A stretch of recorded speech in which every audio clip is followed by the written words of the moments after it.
Les spiritains ne comprennent pas seulement des prêtres et des frères engagés à vie. Depuis les années 80, il y a aussi des laïcs qui s'engagent avec eux pour 3 ans renouvelables. On voit ici un rassemblement de laïcs associés européens.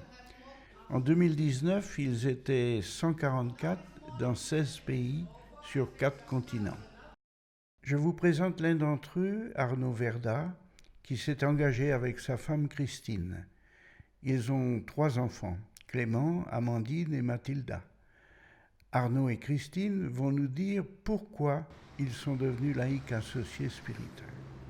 J'ai connu les spiritains après une expérience de coopération.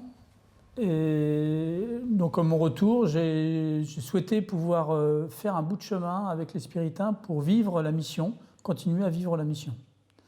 Alors comme associé, maintenant depuis 4 ans, je suis en charge de développer l'accueil à la maison Saint-Joseph d'Alex, et donc en équipe avec la communauté pour pouvoir vivre vraiment cette dimension missionnaire de l'accueil à travers cette maison. Alors c'est des tâches assez multiples, à la fois l'entretien, le développement de l'accueil, la structuration, le pilotage des travaux et puis surtout le pilotage aussi de l'équipe salariée pour bien faire tourner la maison. En rencontrant Arnaud, quand on s'est mariés, il m'a parlé des spiritains et aussi du projet des associés pour partager la spiritualité de la congrégation et puis aussi pour vivre selon la spiritualité de Lieberman. Alors, au niveau professionnel, je suis déléguée diocésaine du Secours catholique. Donc, en ce sens, la congrégation reconnaît cet engagement professionnel dans le cadre de mon engagement d'associé, puisque le sens est partagé entre la congrégation et le Secours catholique sur la présence auprès des plus pauvres dans la société. Nous passons de la Drôme à Paris pour rencontrer Marie-Victoire Caillot. Elle aide les spiritains dans la gestion des dossiers d'assurance. Alors, je m'appelle Marie-Victoire Caillot. J'ai été pendant 25 ans, j'ai travaillé dans une étude d'huissier où j'ai été principale.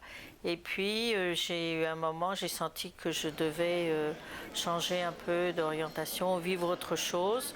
Et en accord avec la communauté Sichem à laquelle j'appartenais, je suis partie 2 ans en Centrafrique comme coopérante missionnaire. C'est à mon retour, j'ai pu avoir un emploi à la Fondation des orphelins apprentis d'Auteuil, où je suis restée 12 ans. Pendant que j'étais à Auteuil, j'ai appris qu'il y avait des associés spiritains qui démarraient. Donc j'ai demandé au Père Nicolas si je pouvais les rejoindre, cheminer avec eux et les rejoindre. Voilà. C'est ainsi que j'ai rejoint les associés spiritains et j'ai fait mon premier engagement en 2002. Alors, moi, ce qui m'a intéressé chez eux, c'était leur simplicité, leur accueil et leur disponibilité, leur présence, l'attention qu'ils avaient aux autres, les temps de prière et voilà. Moi, c'est ça ce qui m'a rejoint, et qui m'a donné le goût, qui m'a fait souhaiter de continuer avec eux quand je suis rentrée en France. Enfin, nous rencontrons Paul Pral, chargé du centre d'accueil spiritain de Chevilly-la-Rue. Je suis Paul Pral, je suis marié à Monique, nous avons 3 enfants, 3 filles. Nous sommes grands-parents déjà 2 fois et puis notre seconde fille attend son premier dans quelques temps.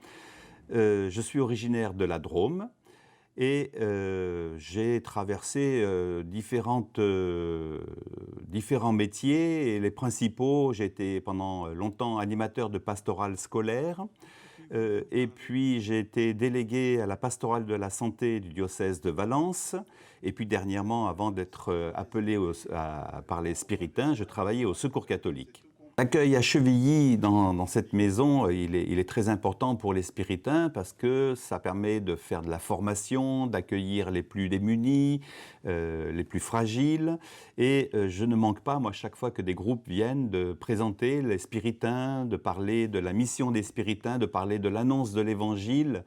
Et pour moi, c'est très important parce que l'annonce de l'Évangile, c'est annoncer Jésus-Christ, c'est dire ce qu'il y a de bon et de nouveau, puisque Jésus-Christ, c'est une bonne nouvelle, c'est pouvoir reconnaître ce qu'il y a de bon et de nouveau chez les personnes et pouvoir en témoigner par ma manière de vivre, tout simplement. Je pense que les gens sont touchés par l'accueil qu'ils reçoivent ici. Je pense que la mission des spiritains est vraiment une mission d'accueil particulièrement et surtout dans le monde de l'interculturel.